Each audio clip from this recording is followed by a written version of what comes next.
Good morning, everyone. My name's Naga Munchetty. It's lovely to be here this morning. 6 things you didn't know about British voters. That's the title of this panel. I think there are more than 6, but we'll try to get through as much as we can, I think. So, as Jane said, we want this, it's almost to be a quick-fire round, so to speak. All of my panellists, who I'll introduce to you in a moment, are going to stand up or sit here and give a presentation of about 6-7 minutes. Insights into relevant and important aspects of the British electorate. I know some of it has been touched upon with Ranvir's session a little earlier on, and of course you've seen John and Edward in that as well. So we have John Mellon, of course, and Edward Fieldhouse you've seen already. Rosalind Shorrocks, a lecturer at the University of Manchester. Rosalind, you're going to be looking at the shift between how women are voting. Is that one of the things? Excellent. And then Jeff Evans, Professor and BES Co-Director at Nuffield College, Oxford, looking at the effect of Boris Johnson's leadership on Leave voters, amongst other things. And then we have Jane, of course, who you're familiar with, Jane Green, Professor and BES Co-Director, who's going to look at where voters think Labour stands on Brexit. That will be an insight. And then we have Paula, Surridge, a senior lecturer at the University of Bristol, who's going to focus on votes' positions in terms of value-based, particularly on the left of right positions of voters that we're more used to thinking about in terms of Brexit terms, which we cannot avoid. There's the first mention of the B word. Paula, would you like to go first? Welcome, Paula. Thank you. Is this going to automatic? Yeah. So I was given... Paula, are you going to be happy using the mic? Or? I am, yeah. Unless everyone, if everyone can hear Paula without her using the mic. No, I'll use the mic. Okay. I just forgot to pick it up, and it feels a bit weird holding it in your hand while you're speaking.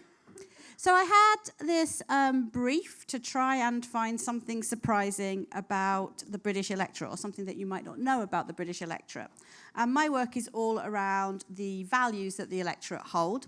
And I thought what I was going to say this morning probably wouldn't surprise that many people. I was hoping to maybe surprise 1 or 2 in the audience. But following Matt's Twitter feed this morning suggests that what I might say might actually be a bit more surprising after all. So I think about voters as being positioned... To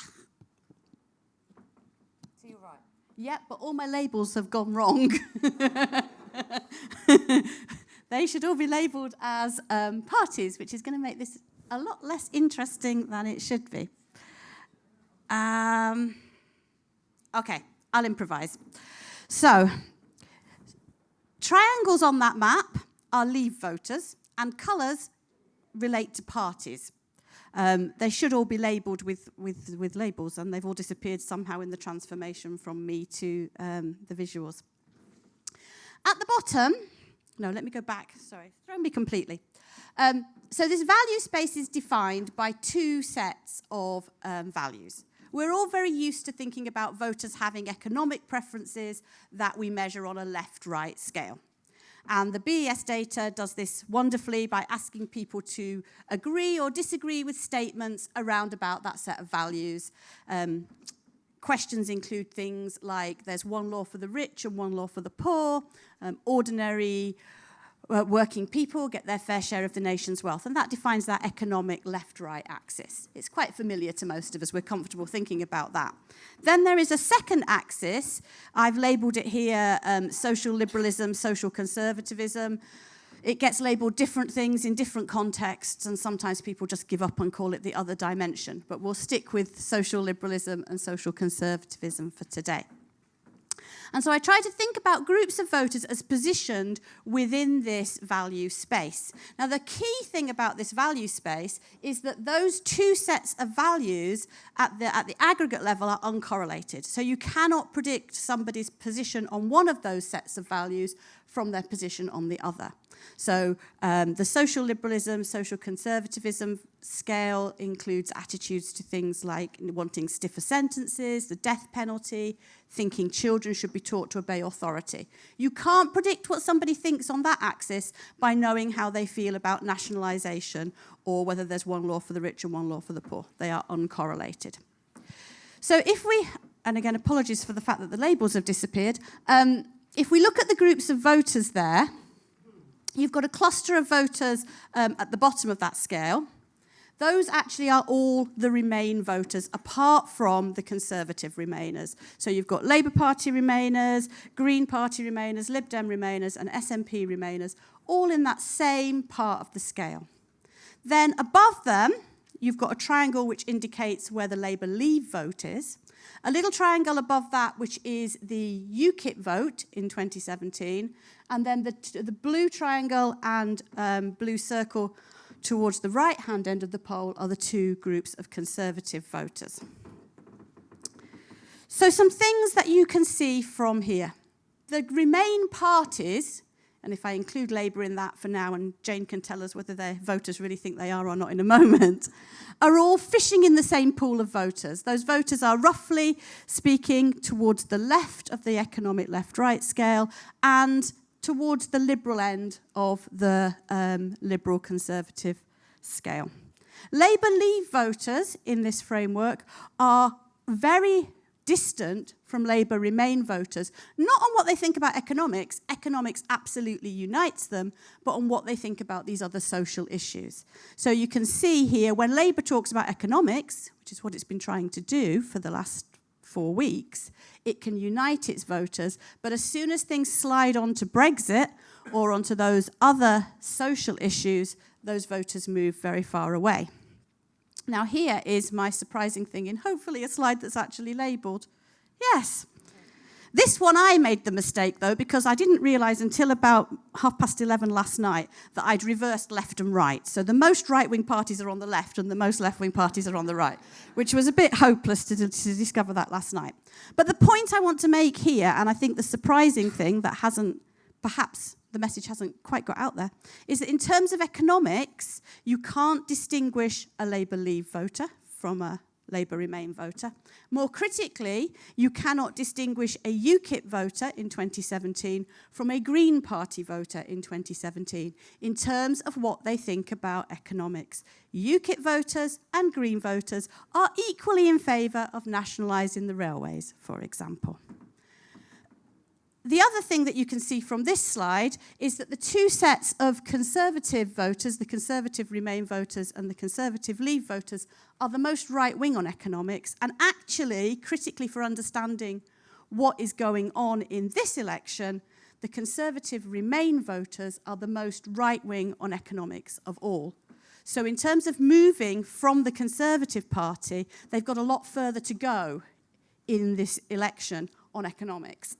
And that helps us to explain where we are right now. I've got 2 other slides, but if the labels have gone off those as well, they're not worth showing you. They won't make any sense at all. So instead, I'll just summarise where I think things are on the basis of this analysis. Economics still matters. Okay, if we look back at this slide without the labels, the Conservative voters are the most right-wing voters. And actually, it's to some extent the economic views of Conservative Remainers that are constraining them at the moment from voting purely on the basis of their Brexit position. We see analysis of Brexit voters. Brexit voters, regardless of where the party might stand, Brexit voters are quite left-wing. They are actually much more like Labour voters in terms of their economic values than they are like Conservative voters.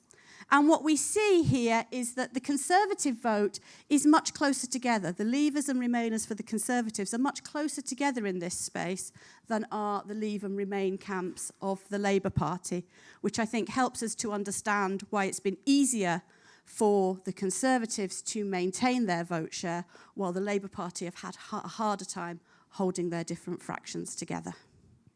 Thank you. Sorry. Paula, thank you very much. And well battled with the slides. Jane, so you've got the challenge. You're going to show us where voters think Labour stands on Brexit. Thank you very much. So it's how have voters made sense of Labour's Brexit position, or how have voters made sense of Labour's Brexit position? And apologies to Paula, who just did absolutely brilliantly. I don't know what happened with your slides. So now we're all playing slide roulette. We don't know if our slides are going to appear either. So let's see what happens next. So what we do in the British election studies, we ask people to position themselves on a scale which goes from uniting fully with the EU to protecting our independence. And that's a scale that's run for years and years and years and years so that we can see change over time. We also asked people to position the parties on the same scale, and so the respondent gets something like, well, gets this, and they can place the parties from 0 to 10. And so the question that I want to address here is, what have voters made of Labour's position? Now, the very first thing we did, and I should have said also that this presentation with Rose Degues, who's sitting over there with me, she's from Nuffield too. So what we've done is we've said, okay, so have voters allocated a position to Labour? So can we see whether or not our respondents are equally able to position the Labour Party as other parties? And I should have prefaced this with, we know that Labour's had a very ambiguous position. And so the question is, of course, how have voters assigned that position to Labour? So we learnt that there weren't really more people struggling to place the Labour Party on this scale than struggling to place the Liberal Democrats on this scale, which is fascinating, perhaps because people pay a little bit less attention to what the Liberal Democrats are saying, or the Liberal Democrats get less profile in terms of what they're saying. But these are very similar figures. So, this tells us that the vast majority of our respondents have indeed placed the Labour Party on this scale. And so what I want to do is, using those scales, is make 3 points. My first point is that we have to first of all remember, when we're thinking about where voters place parties, that voters aren't in the same position. So I'm going to look at where voters place parties, and then on the basis of that, which voters are closest to parties, so which voters and where do they stand. And I think that one of the tricky things about the Brexit kind of context is that we seem to dichotomize very easily. We think about Remain voters and we think about Leave voters, and we forget that there's variance between Leave voters and Remain voters. And so if we look at where the Labour Remain voters are, we see that they're much more pro-European in terms of their position, and these are the Conservative Remain voters. So first of all, we see that there's not just one Remain position. The Conservative Party are much less pro-EU in their Remain position than our Labour Remain voters. If we look at Labour Leave voters, they're much more anti-integration than Labour Remain voters, and Conservative Leave voters are even more more Eurosceptic than Labour Leave voters. And so we have this interesting variance, that's the first point. So we have to understand that Labour Remain voters and Conservative Remain voters and Labour Leave voters and Conservative Leave voters aren't all the same in terms of this dimension. My second point is that there are some different perceptions of where the party stands. So there isn't just one party position, just like there isn't just one voter position. And so I thought it'd be interesting to look at Labour Remain voters and Labour Leave voters to see where they think the Labour Party is. And so this is the placement of Labour by Labour Remainers. These are averages, by the way, on that scale, of course. This is the placement of Labour by Labour Leavers. Now, you might be anticipating the kind of point here is that the Remainers are placing Labour in a more Eurosceptic position than the Labour Leavers are. And so this was data from after the European Parliament elections. And we also wanted to see, well, has anything changed as Labour's adapted its position, as Labour's there's more salience, there's more attention on the Labour Party. This is a problem for Labour, clearly, that its Leave voters think that Labour Party is more pro-European than its Remain voters do. And there was a little bit of movement. So this is comparing after the EP elections with just before this general election campaign. And what we see there is that the Leave voters haven't really changed. The Labour Remain voters haven't really changed. And each of those voters have just made the Labour Party look very slightly more towards the middle of that scale, so slightly less pro-EU. But there's not really very much movement, and there's still a problem for the Labour Party in terms of where its Remain voters and Leave voters think the Labour Party is, respectively. So those are the first 2 points. There's variance amongst voters. There's a little bit of variance in terms of where people place the party. But if we just assume that the parties, we can just take the average position of the parties, and we'll just call that the position of the parties as the electorate see it. And obviously there's some variance. But let's just assume that we can just say the average position of the party is where the party is in terms of the electorate as a whole. Which parties are closest to which voters? Now, we know that Labour Leave voters are very important in this election, but also Conservative Remain voters are very important in this election because these are the conflicted voters, if you like. So we're going to look at those. So which are the parties closest to voters? Labour Remain voters are closest to where our electorate, our respondents, think the Liberal Democrats are positioned. And so this is not good news if, on the face of it, if you're just thinking that people are switching on this basis. Labour Leave voters are somewhere between the Conservatives and the Brexit Party, very, very slightly closer to the Brexit Party, but obviously not closest to the Labour Party. Therein lies the problem for the Labour Party. Conservative Remain voters, however, are closest to the Labour Party's position. It's a funny old world, isn't it? And Conservative Leave voters are pretty much identical to the Brexit Party's position. So they're not as close to the Conservative Party as Labour Leave voters are. And there's tiny differences between these groups on that end of the scale, by the way. So, the kind of question is, we don't just think everything's about Brexit, but if you just took these results and you said, well, who should be moving where, you might think that Labour Remain voters might be going to the Liberal Democrats, maybe Labour Leave voters will go to the Tories, and maybe the Labour Party would be attracting Conservative Remainers. Now, Chris very kindly, where's Chris? Chris is over there. Chris very kindly already showed you my next two slides, kind of, and what he was showing was that the Conservative Party has been far more successful among Labour Leavers than the Labour Party has among Conservative Remainers, but there has been some switching between Labour Remainers and the Liberal Democrats, which would be consistent with these data. So instead of showing you yet more Sankey plots, I'll just summarise where the parties are in terms of our data, and I've said that, so it's just to reiterate the point. I'm just going to skip over these Sankeys and just give you the punchline. So you saw quite a lot of this before in Chris's presentation. I wanted to say, and very much wanted to echo what Paula said, that this is not just about Brexit. So if you think about that retention, Paula's just told us that those Conservative Remainers are going to find it very difficult to move over to the Labour Party on left-right terms. And so this could be one reason why those Conservative Remainers are very loyal to the Conservative Party, according to our data. Not just about Brexit, and it's not just about left-right. I mean, there's lots of other stuff too, and I know I'm stating the obvious, but I think it's worth remembering. So Labour's Remain voters have switched in large numbers to the Lib Dems. Conservative Leave voters have not switched in large numbers to Labour. Conservatives have retained their Remain voters better than Labour has so far retained their Leave voters. But there was a lot of switching, and Chris made this point that many Labour Leave voters have gone to don't know and have gone to the Brexit Party, so there's a possibility that those voters will go back to the Labour Party. And one of the most interesting things that I've seen in the polls is the gradual increase in the two-party share, so people going back to the Labour Party, going back to the Conservative Party, perhaps. It's also possible that Conservative Leave voters will return to the Conservatives because they've gone to the Brexit Party. And of course, viability at the constituency level is a key point here for those voters. And Labour lost more voters to undecided. And that was a very important trend, as we showed in some other work in the 2017 general election. So it's possible that some of Labour's undecided voters will go back to the Labour Party. But that's kind of where Labour is in a nutshell and where the voters are on Brexit. Thank you. Thanks. My head's spinning, I'm sorry to say. Geoff. Thank you. Okay, so my paper is going to be very, very short, 6 minutes, on a very specific question. How have the Conservatives done over the last 5 months? So basically, we interviewed our respondents in June, and now we re-interviewed them in November. In June, the Conservatives were, if you look at the green on the far left, in a terrible situation. They're about in the teens in their support. By November, they were well into the 30s, and they'd transformed their fortunes quite dramatically. Now, no other party did that apart from Labour, who to some degree increased their support. These are quite consistent with what we know from polls. So how is this achieved? And what does it tell us about the likely outcome? So first, the strategy behind this is, and not a secret, there's an attempt to win back Leave voters that they'd lost to the Brexit Party. Secondly, they want to appeal to Labour voters in what's called the Red Wall. Those constituencies where there's a majority of Leave voters, but have been Labour for many decades. Thirdly, they want to avoid too many defections to the Liberal Democrats amongst their residual Remain supporters. So, let's see what they did.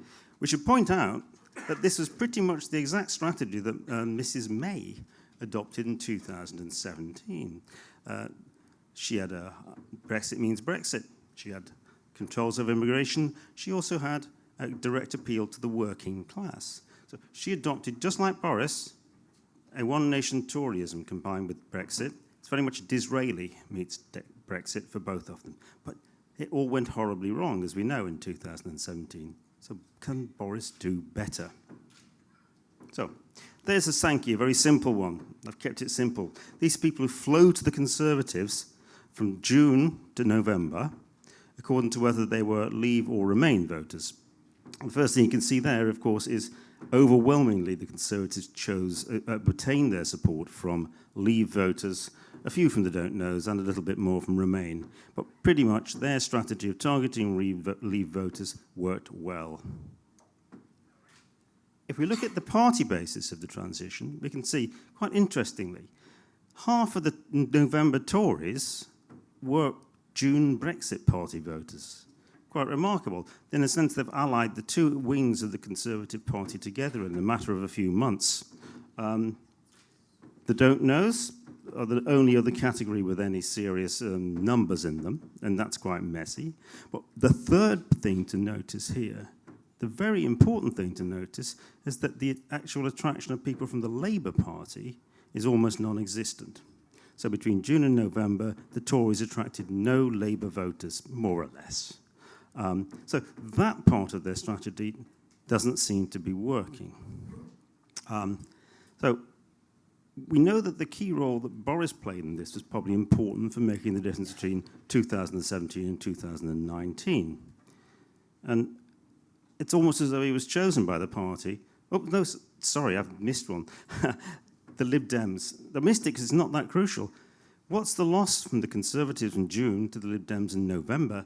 Hardly anybody. So that fear that the Conservatives might have had, that Remain voters left as a result of Boris taking over and going on a fairly conclusive Leave ticket, haven't been realised. They haven't lost much, which is, again, reassuring to them. So, Boris. What I show you here is just going back to the spring. Show you the propensity to vote for the Brexit Party in the European elections, according to how you rated the various parties, leaders. So what we've got here, Nigel Farage, obviously really important to the Brexit Party, a fundamentally important charismatic leader who's transformed UKIP and Brexit. However, almost as appealing to these people and influencing the propensity to vote for the Brexit Party is the views of Boris Johnson. Johnson is almost interchangeable with Farage for Brexit Party voters. No other Conservative leader can really get anywhere near that. So if you wanted to choose a leader who's going to steal those Brexit Party votes, he's your man. That meant that by November, the link between your views of Boris Johnson's likability and your propensity to vote Tory is incredibly powerful. It's more powerful than Farage's link with Brexit Party voting. There's a really strong link here. Now, there's lots of statistical controls we can look at to check for what's correlated with what here, but that's not going to get rid of the substance of that importance that Johnson had in this transformation of their fortunes. So, what else do we see change? When you actually change a party's strategy and aim for a different sort of voter, you can potentially realign the party's support base. You can, as it were, achieve what Disraeli wanted with his pursuit of the Angels in Marble, the working class, back in 1868. And this is what we see the Conservatives, to some degree, have done. Now, what you can see there is in the green columns are the situation in June this year. People with no degrees were pretty much the same, likely to vote Tory as people with degrees. Almost a 50-50 split. What changed? Well, firstly, a dramatic increase on both sides in terms of tendency to vote Tory, as we know, but most noticeably, a very much larger growth amongst those people who don't have degrees than those people with degrees. So the people they're appealing to are changing the composition of what means to be Tory. This one, I think Rose did this just to wake you up, to make sure that people weren't dozy, because it's very bright. But what it tells us is this. Back in June, basically, we saw the Tories were a little bit more non-degree than they were degree-based. By November, this was almost 2-1. So the Conservative Party is not the party of the highly educated. It's the party of others by quite some substantial margin. And that's been achieved in a few months. So transitions of social basis of party choice can take decades. At least that's what people used to think prior to electoral shocks, of course, which is actually hammered home the point. These things can respond very swiftly to the stuff on offer. But if we go to the core, and this is the core of the Tory strategy on the red wall, we look at working class people who feel they're working class and people who feel they're middle class. So back in June, a 2-to-1 lead for the middle class over the working class. Not bad for the Conservatives. Give it a few months later, both increased enormously. The working class voters increased slightly more, and so the difference between the two groups wasn't that great. But this really comes out when you look at the composition of the party. In June, the Conservatives were still a bit more middle class. By November, they were very clearly more working class in the basis of their support. In 5 months, Boris and the team have aligned the Conservative Party to be more like that Disraelian pursuit of the angels of marble quite prominently. So, what do we conclude from this? Well, first, we do conclude that Brexit was important, and Brexit destroyed the Brexit Party because Boris's strategy effectively stole their voters. Nigel's concession of defeat by not standing in 317 seats didn't help him. Although the figures don't always take into account the fact you're only measuring just over 300 seats. So I think that the demise of the Brexit Party has probably been a little bit exaggerated within particular seats. We saw the Liberal Dem loss was really minor. They haven't lost those people. But we saw that, in effect, the red wall might still hold. And the reason for this, and I think Ed will go on about this, is that although those seats in the Midlands of the North may be quite Brexity, a lot of those Brexiteers have already left the Labour Party, and they're winning them on the basis of Remainers. So the Tories are still fishing in the waters of disaffected Brexit voting people in those constituencies. They're not gnawing into the core Labour support base there. And the difference between aggregate constituency stats and individual stats will be focused by Ed shortly. Thanks very much. Thank you, Geoff. Rosalind. So I'm going to talk about gender gaps in recent British elections, kind of putting it in long-term perspective, thinking about gender gaps have changed, and then looking ahead, thank you, to what this means for 2019. So these are the gender gaps in support for the Conservatives and Labour in all previous elections going back to 1964 using the British election studies post-election face-to-face data.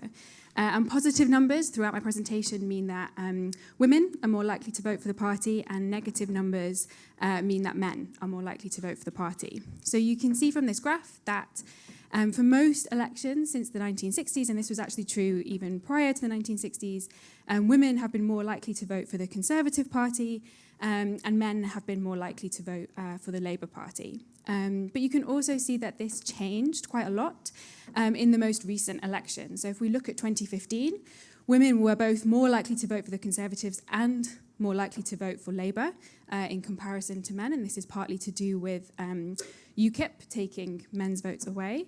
But then we really see a big shift in 2017 where the pattern completely reverses. So in 2017, women were more likely to vote for the Labour Party, men were more likely to vote for the Conservative Party, and this is completely in the opposite direction to most elections in the post-war period in Britain.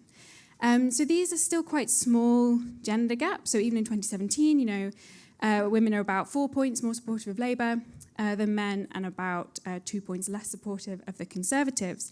But when we think about gender gaps and how they differ by age group, we see much bigger gender differences emerge. So this graph shows kind of the same thing, the kind of gender gaps in Conservative and Labour vote choice, but for under 35s in 2015 and 2017. And in these two elections, what we see is that women under 35 are 10 or 12 points more supportive of Labour, and 10 or 12 points less supportive of Conservative than men of the same age. And we don't see this in previous elections, so this is really something that started in 2015. If we think about older age groups in the 2015 and 2017 elections, so in Labour support, there's kind of no gender gaps at older age groups. In 2015, older women were more likely to vote for the Conservatives than older men, but older men were more likely to vote for UKIP than older women. So there wasn't kind of a gender gap on the left, but there was on the right. In 2017, there was no gender gap in either Conservative or Labour support for older voters, so all of the gender differences were concentrated for younger voters. So I think another way of thinking about this is that in 2015 and 2017, age differences in vote choice were greater for women than they were for men.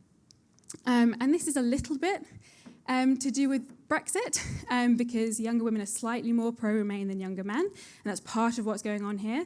But actually, a bigger reason for why we see these gender gaps in 2015 and 2017 is about men's and women's, and particularly younger men's and women's, perceptions of their economic and their financial situation. So younger women in these elections were much more pessimistic about their financial situation, the cost of living, the state of the NHS, and also the economy in general, than men of their age group or older men and women. And we think this is why they were more likely to vote Labour and less likely to vote Conservative than men of the same age. So then looking at what happened in the 2017 election in particular, I think this is quite interesting because we've heard about Labour over the campaign in 2017 kind of gaining lots of votes. So they were really successful at increasing their vote share across the campaign in 2017. But if we look at the BES campaign wave from 2017, we can see that they were really successful at gaining the votes of women rather than men. So there's a slight increase in Labour vote share amongst men. This is the middle panel of this graph. There is a much bigger increase in Labour vote share amongst women in the 2017 campaign. So the 2017 Labour campaign seemed to be really successful at converting women to supporting the Labour Party. And if I showed you this broken down by age, you would see an increase in Labour support for women of all age groups, but it would be particularly concentrated for younger age groups, to the extent that I think for women under the age of 25, they were 30 percentage points more likely to vote for Labour by the end of the campaign than they were at the beginning. And so then thinking ahead just to 2019, this graph shows the gender gap for the under 35s from the latest wave of the British election study, which, as we've heard, I think was conducted in the beginning of November. So again, we see the same pattern. So younger women are still more Labour and still less Conservative than younger men. Another way of thinking about this is that Labour are ahead of Conservatives by 3 percentage points in this wave among men under 35, but Labour are ahead of the Conservative by 18 percentage points amongst women of this age group. If we think about older age groups, there's not really huge gender gaps for older age groups. And there was some suggestion that women were more Conservative and men were more likely to vote for the Brexit Party in older age groups, which is kind of similar to what we saw in 2015 with UKIP.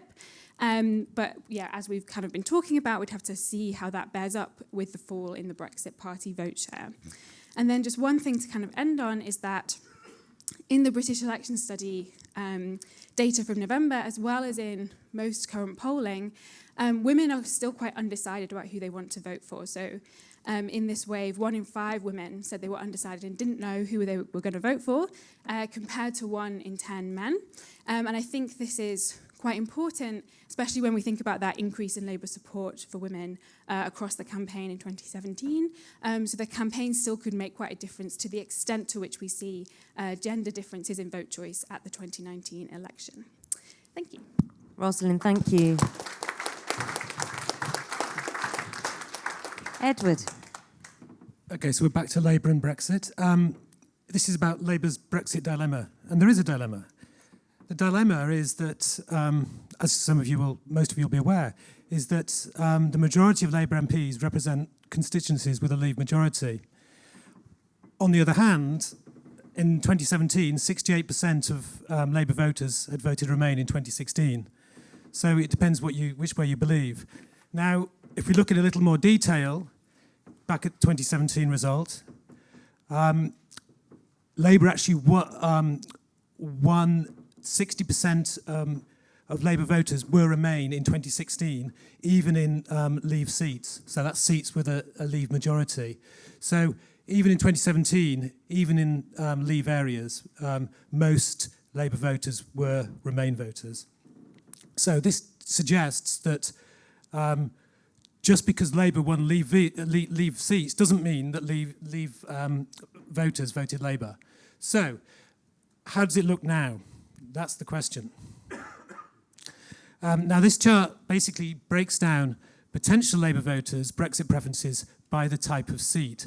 Now, we use potential Labour voters because we're not just interested in who voted Labour in 2017, we're actually interested in who might vote Labour.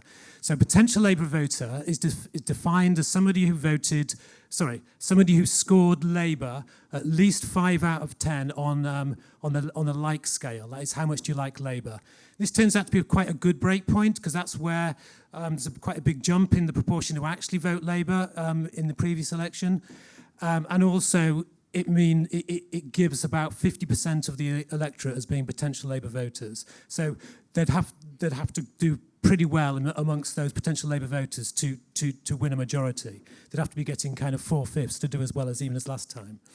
So that's what a potential Labour voter is. And now these are now broken down by the type of seat. So we're looking separately at Leave seats, Remain seats, and then all seats, but we're also breaking them down by Labour held and others.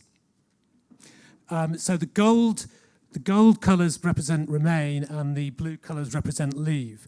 And what we see is that if you look at all seats, something like 71% of potential Labour voters in the most recent wave of the BES were said they would vote Remain if there was another referendum.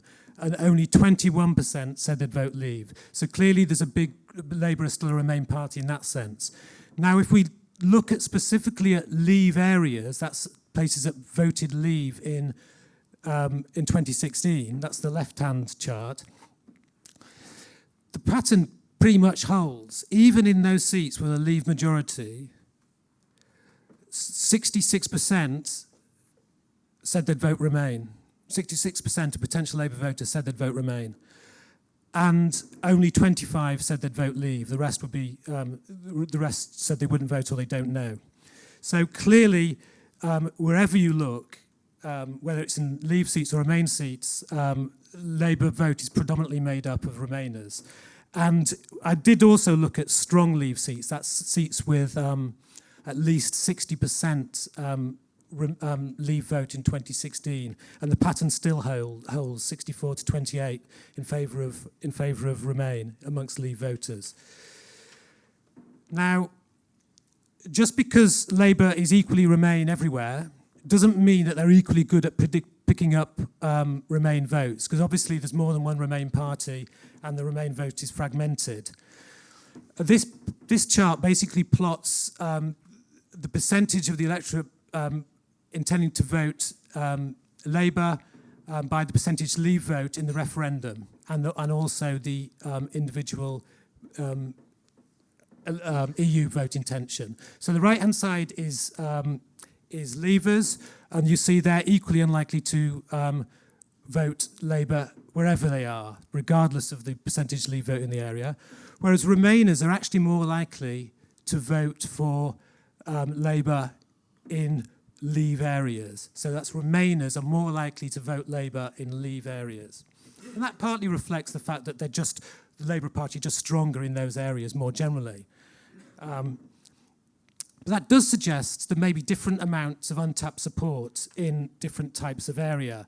So in this slide, I look at the untapped support, untapped potential Labour voters. That is, those potential Labour voters I defined earlier who didn't intend to vote Labour in the recent British election study. So this is untapped potential. So if you think that around half of the electorate was classed as potential Labour voters, only around half of those potential Labour voters actually said they'd vote Labour. And these are the ones that didn't. These are the ones that aren't going to vote Labour. Now, so if you think about these as the potential pool of untapped supporters. Now, the right-hand side looks at all seats, most untapped support for Labour are Remainers, 66 in favour compared to 29% Leavers.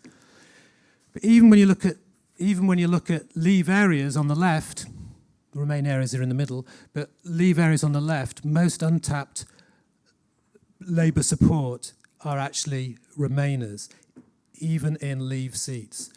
So going back to Labour's strategy, as people was discussing earlier, it does suggest that they need to be reaching out to those Remainers who aren't voting for them, not just reaching out for the Leave voters. Now, just on a final note, because somebody asked me this question yesterday, so what else was it about these people? Surely it wasn't just their Brexit preferences that define these untapped potential Labour supporters, and that's quite right. It isn't just... They're not only different on Brexit, they're also different on other issues as well. And as I mentioned this morning, they don't like Jeremy Corbyn as much as Labour voters. They're less in favour of redistribution than Labour voters. They're more right-wing than Labour voters, and so forth. So in various ways, they are simply less in tune with Labour. But they, as I say, they are very much in favour of Remain. And those differences, those ideological differences and those ratings of Corbyn are much smaller for untapped Remain Labour voters than they are for Leave voters. The untapped Leave voters actually really don't like Corbyn. They really are not very left-wing. They really don't particularly like redistribution and so forth. So in many ways, it's these untapped Remain voters that are more in tune with the Labour message. Okay, that's all. Thank you. Thank you. John.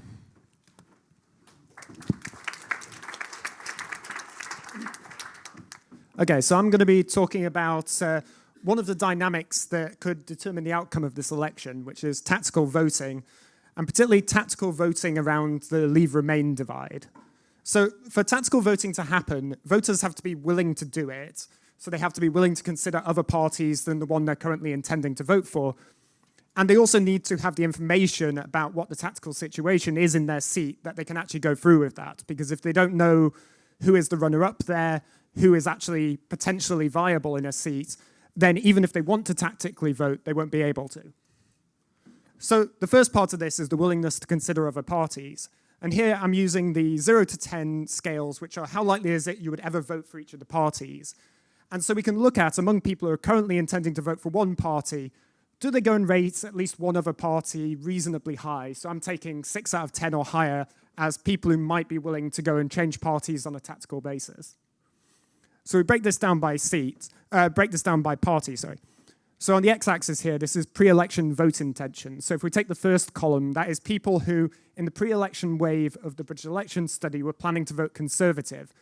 And then we're looking at what percentage of them gave a 6 out of 10 on likelihood to vote for other parties by party. So we can see in the Conservative case, very few of them are giving a 6 or higher to the Green Party, Labour, or the Liberal Democrats. There's not a lot of potential there for those parties among Conservative intenders. However, around 40% of them do give a 6 out of 10 or higher to the Brexit Party. So there's at least some group of current Conservative intenders who, if the situation was right, would consider voting for the Brexit Party. And Brexit Party intenders very much return the favour. If we look over at that column, nearly 60% of Brexit Party voters give a 6 out of 10 or higher on would ever vote for the Conservatives. So there's quite a lot of potential there for tactical voting among Brexit Party supporters for the Conservatives. And we see the same thing to a slightly lesser extent for the Remain parties as well. So we have the Labour Party, around 40% of their voters give 6 out of 10 or higher to Liberal Democrats and Greens, and the Lib Dems and Greens tend to give around 40% of them will give a 6 out of 10 or higher to Labour in turn. So there's probably about 40% of voters who are potentially up for grabs on having overlapping preferences within their side of the Remain debate for one of the other parties. So there is a reasonable amount of potential here for voters to not go with their first choice, but another choice that's at least acceptable to them if it was tactically advantageous. So given that some voters are willing to do this, how are they going to decide which party is the tactical choice in the seat? So there's a problem here because in 2017, the Conservative Party and Labour Party took a very large share of the votes, the highest for many decades, in fact. But in the current opinion polls, Labour and Conservatives are a lot lower, and the minor parties are doing better. So the tactical choice in 2017 is not necessarily going to be the best tactical choice in 2019. So what are voters using to decide who is viable in each seat? So we gave them a whole list of options to answer that question. This included tactical voting websites, media coverage, the 2017 result, the Liberal Democrats bar charts, all the rest of those. But the thing that people are relying on mostly is actually the 2017 results. Even though the opinion polls are quite different to 2017 now, what voters are relying on, or what they're telling us they're relying on, is what the 2017 result is. And they also mentioned local election results and talking to people who live nearby them. What they're not mentioning at very high rates are tactical voting websites. Despite the huge amount of attention these have received in the media, it's only about 6% of voters who mention that as one of the reasons why they think particular parties are going to win or not. This could change during the campaign, but there will have to be a lot of people suddenly visiting these websites who aren't currently for them to really swing the result. So if people are relying on the 2017 result, do they actually know what that is? That's the next question. They say they're relying on it, but in order to go and vote tactically, you need to know who won in the seat, and you also need to know who the runner-up was, so you know how to coordinate to potentially take on the incumbent. So to do this, we asked the respondents in the British election study which party won in their seat in 2017 and which party came second. And again, they really need to know who the runner-up is if they want to go and take on incumbents, because if you split the Remain vote, for instance, between many Remain parties, you're not going to win the seat. So people are pretty good at knowing who won the seats, and this makes sense. The winner is announced with fanfare, you end up with an MP at the end of it. There's a lot of information out there about who won, and more than 60% of respondents get that right. However, if we move over to second place, it's really a lot lower. Fewer than 30% of respondents could correctly name the party that came second in their seat. And this really means that voters are going to struggle to vote tactically in a lot of seats because they just simply don't know who came second. They're not going to know how to coordinate. Now, the obvious question is, okay, well, they don't know it in every seat, but it's marginals that count, right? Even in marginal constituencies, fewer than half of voters, and that's on the left-hand side, the most marginal constituencies here, fewer than half of voters, even in those constituencies, could name the second place winner correctly. And this does mean that there's at least some scope for tactical voting, but it's going to be a minority pursuit because we only have about 40% of voters in the first place who are actually willing to consider other parties. And then we have less than half of voters who actually know the information required to go about it. So voters are somewhat willing to tactically vote, and they go and rely on past election results and talking to people locally as the primary ways to understand the tactical situation. But it's not clear, at the moment at least, that they have all the information required to actually go through with that. And we'll have to look whether this increases in the campaign, but as of now, it's going to be very hard for voters to tactically vote in enough numbers to swing the result. Thanks very much, John. John, sorry, I have a question, actually. Have you done any research looking back at the Brexit referendum, at the EU referendum, in terms of tactical voting? Because so many said, this is a protest vote, and I didn't expect the result to turn out as possible. So I just wonder if people who have done tactical voting, maybe for the first time ever, think, well, but it doesn't work because I didn't quite get the result I wanted.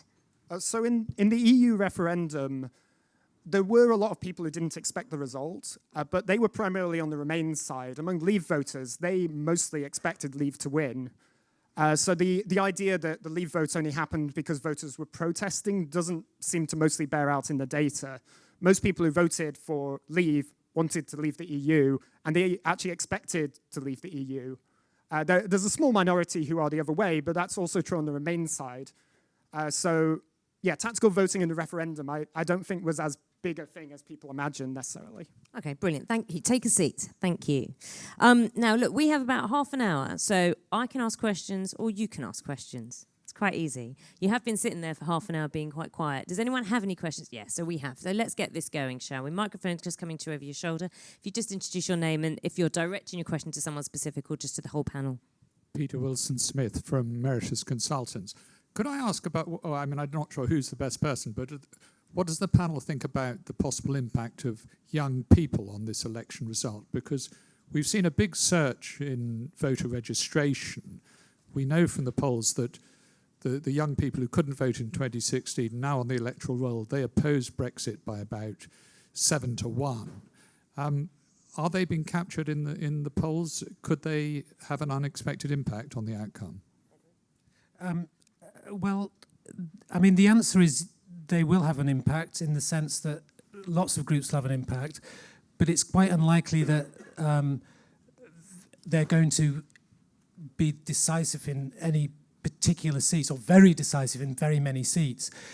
I think one factor is I think it's unlikely that you'll see a huge surge in turnout. Turnout tends to be lower amongst young people than the rest of the population, and our research shows it still was in 2017, despite claims to the contrary, and it has been for many years. I mean, there may well be a little increase in turnout amongst young people, as we talked a little earlier about the fact that there's been some increase in registration, particularly amongst young people, although that partly offsets those that dropped off the register previously. What is distinctive about young voters is that they have moved increasingly behind Labour. So in 2017, if there was a youth quake, it was a youth quake in party choice, not really in turnout. But again, I think that's kind of built in already. The fact that young voters voted Labour last time, they need to get them to vote Labour again in large numbers, just to stand still, if you like. So I don't think they're going to cause a big shift in the result compared to any other group in the electorate. What about the whole power? And this is going to sound really ignorant, but it's the kind of thing that we kind of look at on breakfast or on the BBC. The whole Greta Thunberg effect and the whole youth activism effect and the whole idea that if there were a second referendum, there's a whole wave of people now, young people who didn't get to vote the first time around. And so is that playing at all into any of their politics? And that their willingness to participate? I don't know if anyone wants to answer that. I'll start, but I'll pass over if anyone's got any better ideas. But I did have a little look at the issues that young voters were naming in the recent election study wave. And the environment does come up an awful lot. I mean, generally you find that the most important issue for young voters is quite similar to older voters, but lately it's looking like the environment is surged quite a lot. But as I said, I'm not sure that will end up in a massive increase in turnout. Any thoughts? No? Okay, fine. And any other questions? Gentlemen. Oh, we've got lots. I'll pass one here. You pass that one there. Thank you very much. It's Masato Kimura, Japanese journalist. My question is about Corbyn's nationalization policy. How do Labour voters see the nationalizations? New Labour and the younger generation and old Labour.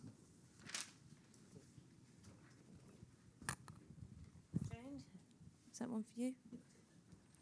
We're just tossing up who's going to take that question because I don't know the answer.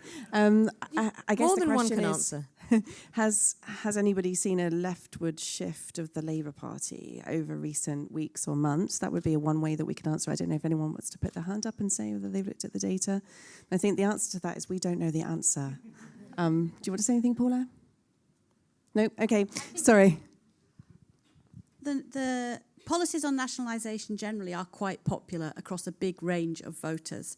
And what you would have noticed if my labels had appeared on my chart, is that all groups of voters actually sit in that left-wing quadrant of that value space. So actually nationalisation policies are generally quite popular across a really big range of voters, including Brexit Party voters, Lib Dems, Greens and Labour Party.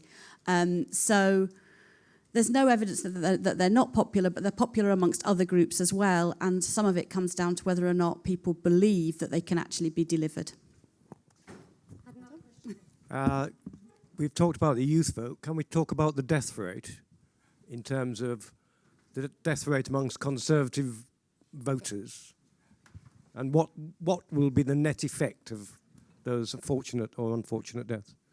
Yeah, so I mean, it's a good question, and obviously population replacement has happened for a long time. And there's been in terms of explaining electoral change, because there's long been a age gradient in support for the Conservative Party, so they've always had to increase their vote among people who are aging in order to make up for some of their voters dying off. A thing to bear in mind, of course, is we're having an awful lot of elections in a very short period of time. The proportion of the electorate, even among the quite old age groups who die in a 3-year period since the EU referendum, is not that high overall. And the fact that we've had many electoral events in 4 years since 2015, means that there's been an awful lot of change happening that goes faster than population replacement can really influence at that higher rate. Similarly with the young voters, you only have 3 years of voters coming in since the EU referendum to go and boost the vote share of the Remain side, and you only have 3 years of older Leavers dying. So it will have an effect on the margins, but compared to the amount of vote switching and volatility going on, it's a relatively small effect.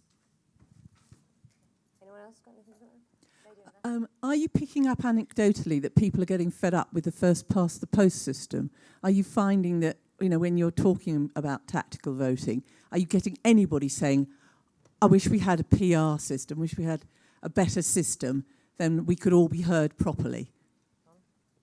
So we do track this. I've not looked specifically to see whether this has increased hugely. In 2015, there were a lot of voters for the minor parties who felt quite disenfranchised because the result was quite unproportional. In 2017, I believe that went down a bit because a lot of people voted Labour and Conservative, and then they didn't get disenfranchised from that vote choice in the same way. I imagine since the smaller parties are doing better, voters will be feeling a bit less enthusiastic about the majoritarian system again now. But I would have to check the results to make sure that's the case. Hi, Neil Carter, University of York. Has Jeremy Corbyn, to draw on a fictional radical Labour Prime Minister, has Jeremy Corbyn found that by standing in the middle of the road, he's got knocked down by the traffic going in both directions? I'm sorry, I missed that. Has Jeremy Corbyn found that by standing in the middle of the road on Brexit, he's got knocked down by the traffic going in both directions? Well, the implication of what I was showing you earlier is possibly yes, in the sense that they are doing awfully badly amongst Leave voters, and they're doing awfully badly everywhere amongst Leave voters, Leave areas and Remain areas. But the problem is they're not doing that great amongst Remain voters as well, and particularly in Remain areas, they're losing out to the Liberal Democrats. So yeah, they are. You are right. As I said, there's a lot more potential to still be won on the Remain side as well as on the Leave side. You touched upon this, didn't you? I mean, I was not befuddled, but there were so many permutations of Labour Remain, Labour Leave voters, and he does seem, I mean, in the eyes of the media, to have got himself in a bit of a muddle here. No, I think that's absolutely right. And the most important thing is to say, to ask the question of why has Labour not won Conservative Remainers? And I think, Paula's research is really important there because what we're looking at is Conservative Remainers being much closer to the Conservative Party in left-right terms. And I think perhaps we underestimated the loyalty of Conservative Remainers to the Conservative Party. So when, Boris Johnson came along, there wasn't a kind of exodus of Conservative Remainers when the Conservative Party positioned themselves in a more hard Brexit position. So in a sense, you could look at that and say, well, Jeremy Corbyn had a potentially advantageous position amongst Conservative Remainers, wasn't doing something entirely not sensible, was looking at their position in terms of the Liberal Democrat shift towards the Labour Party as a potential opportunity, the Conservative Remainers as a potential opportunity. The fact that that hasn't worked is perhaps we need to look for other reasons for that, but it is not necessarily a totally illogical position for Labour to have adopted if you're just thinking about the potential for those voters from those two different camps. Thank you. My question's actually because, like you've mentioned, there's been numerous electoral events recently. The issue around effectively voter apathy and people getting very tired of voting. And do you think that that's actually going to have an impact? Because anecdotally, I've heard from people that I am completely shocked at from middle-aged, older voters that actually are quite unlikely now to vote, and that's never happened before. So one thing we have seen is turnout's been going up, consecutive election after election after election. So there is a little bit of a concern there. We don't obviously know what this particular election is going to throw up, but we can see a trend. I think the other important thing is to say, well, I'm not sure if is it apathy or is it a general sense of despair? Because, the options being presented to voters on both sides are very unpopular. I mean, if you look at leader ratings, these aren't popular parties. And if you look in historic terms, and we also saw in 2017 a very large share for the two major parties. And so, was that enthusiasm or was that something else? And is that likely to transfer over in this particular election when voters look at those two major party leaders in particular and see them as unpopular? I'm sure my colleagues have also something to say. Yeah, Edward turnout. Yeah, I was just going to add that, there's two general explanations for trends in turnout. One is that is the long-term change in people's sense of duty to vote, and that's declined, and that's kind of been fairly relentless. But there's also contextual factors, so election-specific factors, and those tend to be, firstly, what's at stake in the election, and secondly, how competitive the election is. So on both those counts, we could say there's quite a lot at stake in this election because of Brexit. How close is it? Well, it doesn't look that close to me on the polls, but as John said, I think people do think there's a possibility of a hung parliament. So on that basis, you might still expect turnout to be reasonably high. So as Jane said, there's been a bit of recovery since the early 2000s in turnout. There's no reason that it should drop back very far this time. Paula. I just wanted to add something about turnout there and about differential turnout. So we've already talked about Youthquake. I don't want to go there again. But one thing I noticed in 2017 was that there was some differential turnout going on according to those value positions. And some of those voters that sit around about where the UKIP position was on that chart didn't turn out in 2017, possibly because they couldn't find a party that suited them. And I think it's possible, and it's something that opinion polls don't pick up before the election, it's something we only really know afterwards, that we could see that differential turnout happen again. So we could see some highly motivated Remain voters turning out in their quite marginal seats, whereas we see perhaps ex-Labour Leave voters, ex-UKIP Leave voters, feeling that they can't find a particularly good fit amongst the parties in fairly safe seats and not turning out at all. So we might see that kind of differential turnout become quite important. Gentleman here. Thank you. Thank you. Tony Halmos, Policy Institute, King's College, London. As we're in County Hall, which for a long time was the home of London government, and the corridors were stalked by Herbert Morrison and then Ken Livingstone, amongst others, can I ask you about London in relation to the election? And also, more specifically, we're sitting in Vauxhall, and just across the river is cities of London and Westminster, both, shall I say, interesting seats, without getting into any detail, but they epitomise the different aspects of London politics. We had a poll yesterday on London, for instance. What is your take on what's happening in London? Is it, as ever, out of line with the rest of the country? Is it coming into line? What's happening? Who has a thought on that? So I'd say, I'll just kick off by saying that the British election study is designed to be a representative sample of the population as a whole. So all of us are sitting there thinking, well, we don't have any data basis to say something about London. So we haven't drilled down into London and seen that, we don't have a representative sample of London. We have a representative sample of the country. So that's why we're all sitting here going, ooh, who's going to take that question? Is that a failing? Well, it's not a failing in our primary purpose. So Phil Cowley and Tim Bale, who is going to be on a panel this afternoon, have been running a survey of Londoners.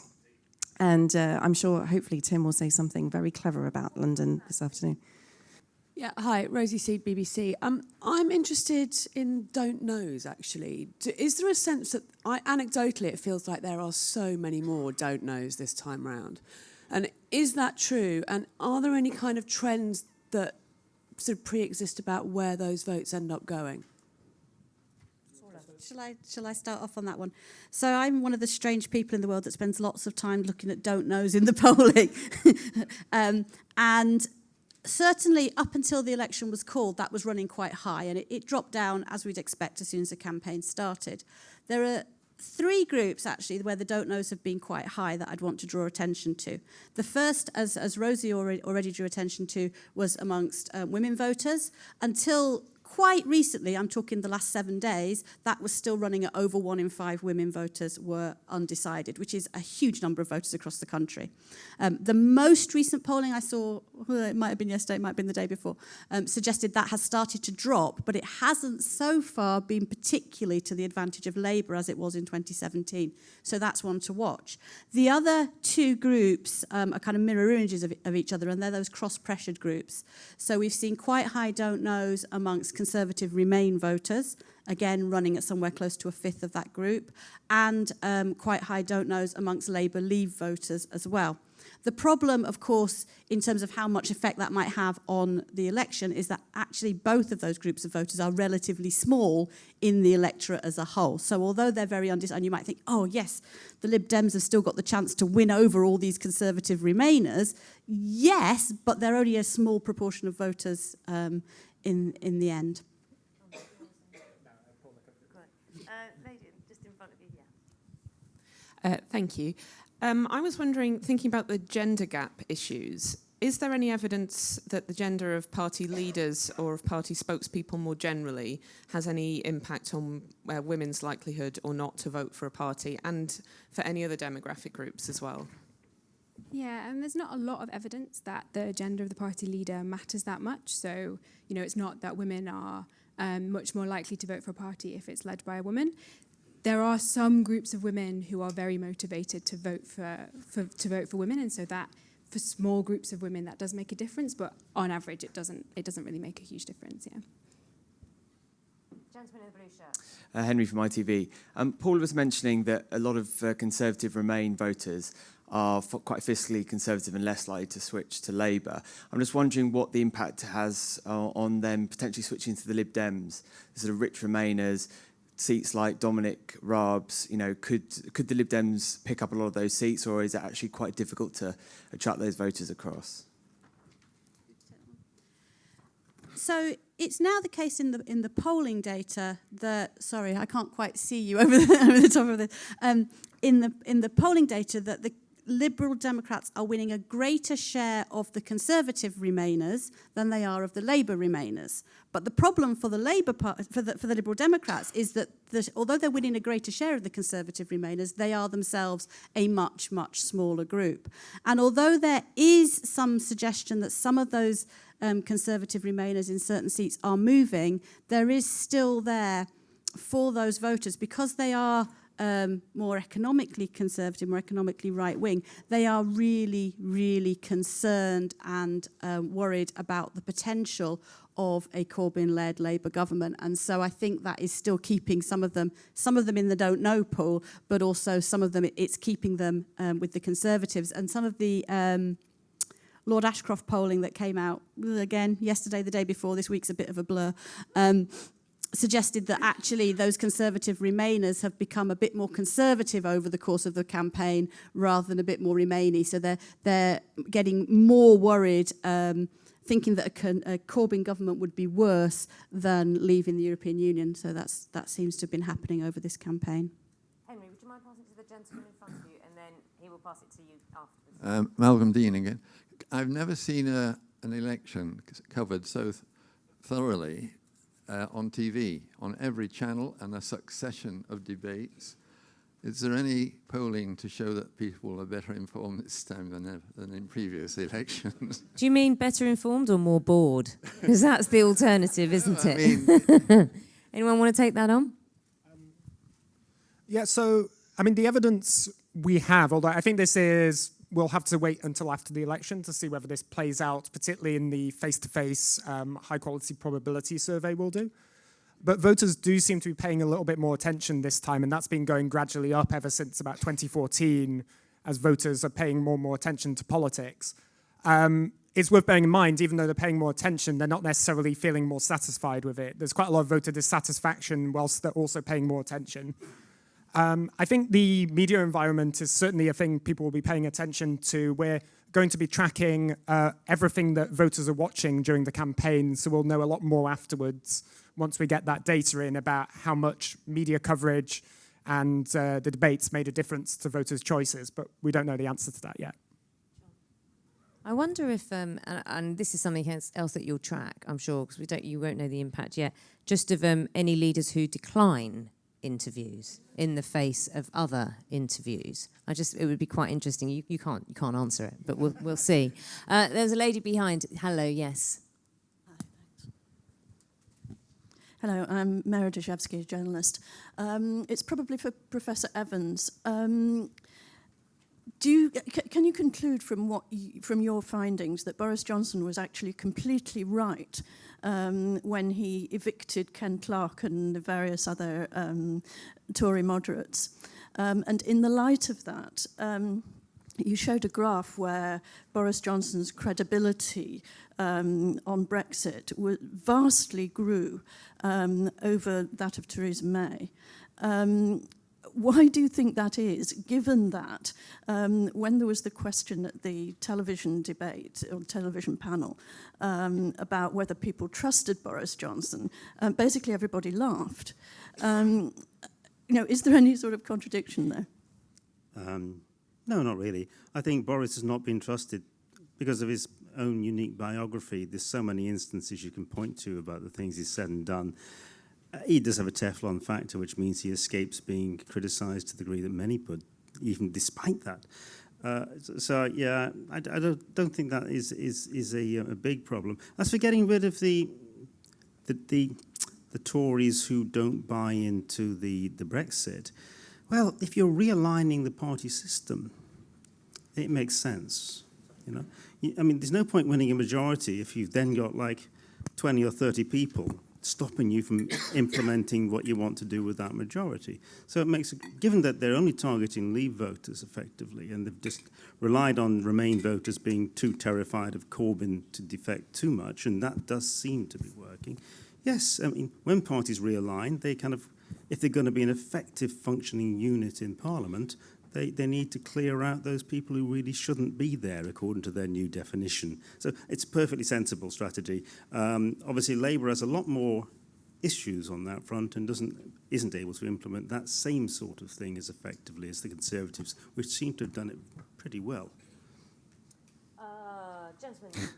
Thank you. Keith Best again, the Secretary of the European Movement.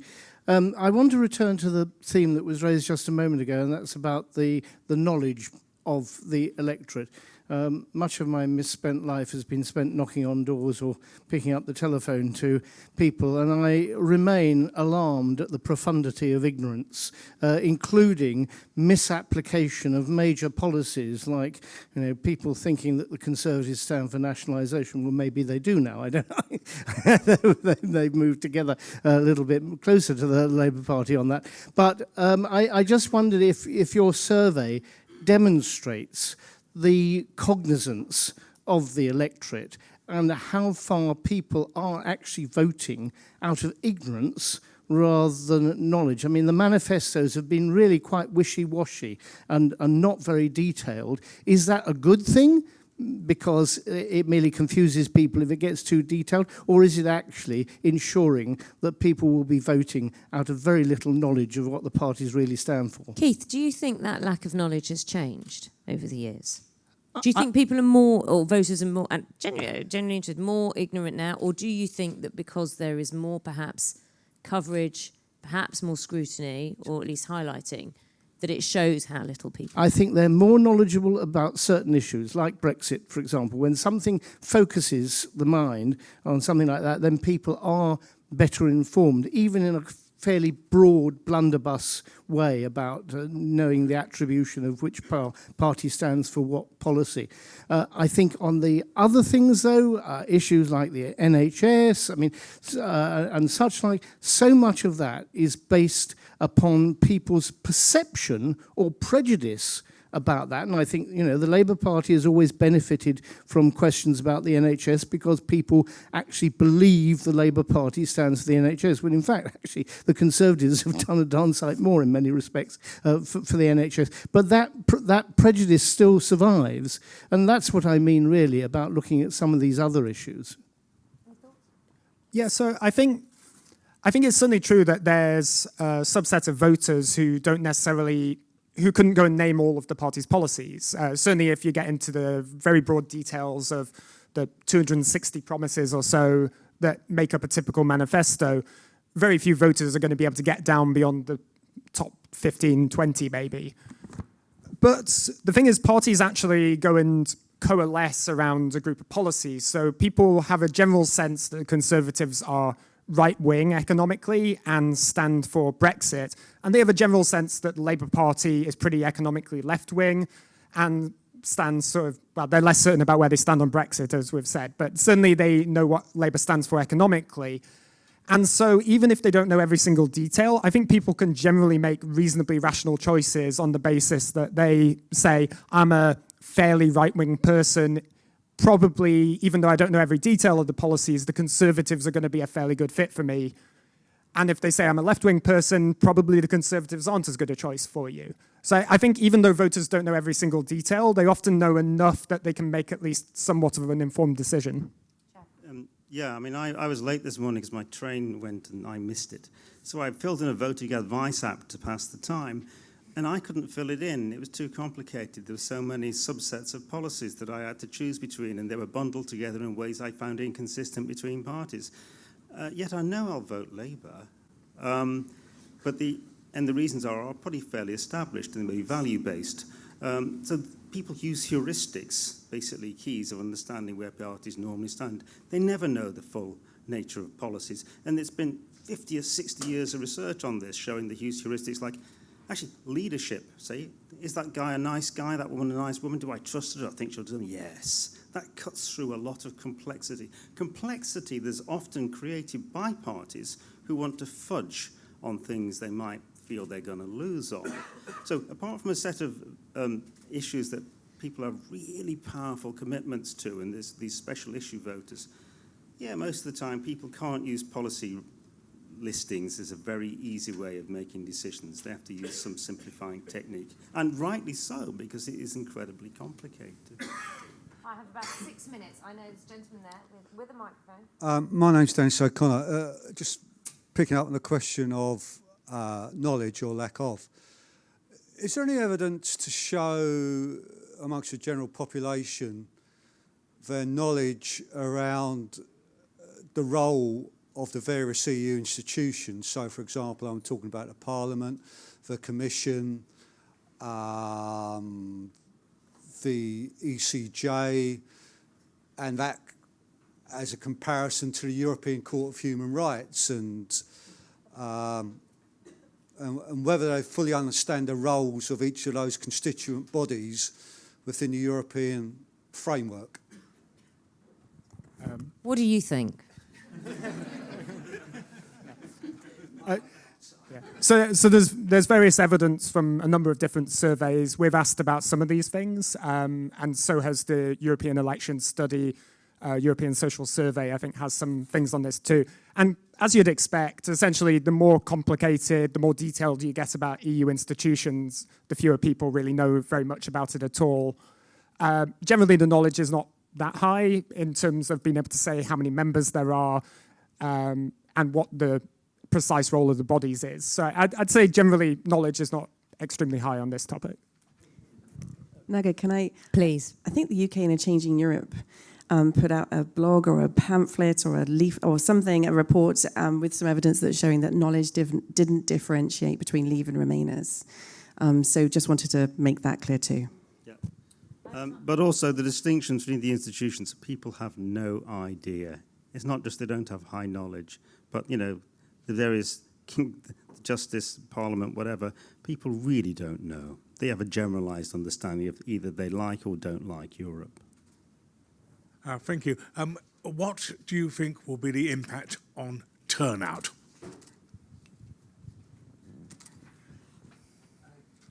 I may have already said this, but I mean, maybe I did already say this, but I think that in terms of the turnout in this election could be affected by two particular characteristics of the election. One is the fact that there's quite a lot at stake in terms of what's going next, what's going to happen next with Brexit.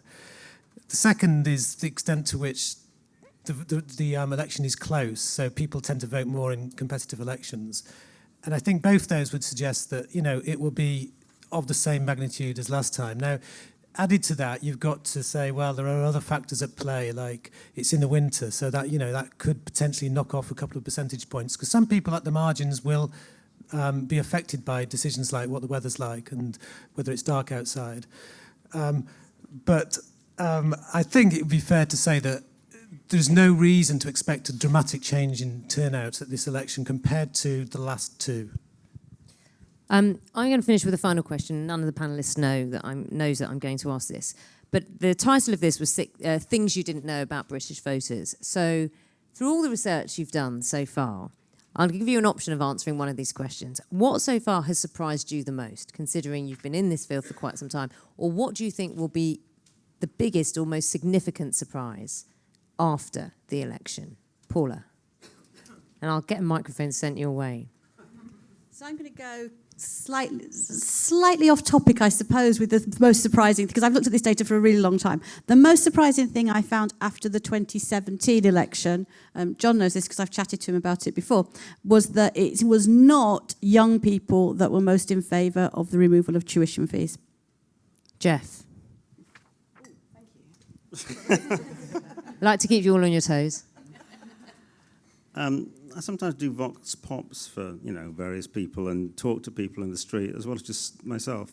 And what you notice there is the amount of dislike expressed about Corbyn, and it's quite interesting, even amongst people who've been Labour a lot of their lives. And yet, when I look at the survey data in terms of transitions from Labour to Conservatives, it's minute and non-existent in the last 5 months. And that is what I was most surprised at, how little inroads the Conservatives have made into those core Labour votes. Thank you. Edward. I haven't really thought of this a great deal, but it's very surprising how Labour have failed to attract such a small proportion of Remain voters, and it is a failure. And I mean, there are lots of reasons for it that Jeff alludes to, but for me, that's the biggest surprise. Rosalind? I do wonder if the most surprising thing that we're going to find after everything falls out and we've got the result of the 2019 election is that not a lot will have changed and that it will be very similar to what happened in 2017. John? So, I mean, it depends on when you asked me this in relation to, but I still think actually the vast increase in volatility is fundamentally the thing that has surprised me most over the last few years, just how many voters are willing to switch now and how far away we are from a stable party system. And I think it took us by surprise a bit. It crept up, and people talked about increases in volatility in the 1970s when it got up to maybe 20% of voters switching. And we're now at twice that, and we'd sort of taken our eye off the ball a bit until about 2015 when suddenly, oh wow, really the majority of the electorate have switched in the last 3 elections. So I still find that surprising even now. Jane, you get the last word. Thank you. So I think the thing that surprised me the most was in 2015. And it was something I think we all should have spotted. And that was that we thought the Liberal Democrat collapse was going to be really, really good for Labour and that the Liberal Democrat vote was going to go to Labour. But of course, the thing I want to say is seats, because actually the Liberal Democrat collapse was very good for the Conservative Party. And it was the Conservatives gaining a majority after being in government that was surprising and against a trend and said an awful lot about our electoral system. In terms of what I'll be surprised, I won't say something slightly flippant. I'll just be surprised if nothing surprising happens. Because there hasn't been an election that I've been involved in a TV studio where we haven't got an answer that we didn't expect. I look forward to hearing it. Thank you so much to my panellists. And thank you for being so engaged as well. It is lunchtime. There's half an hour for lunch out there, Anand?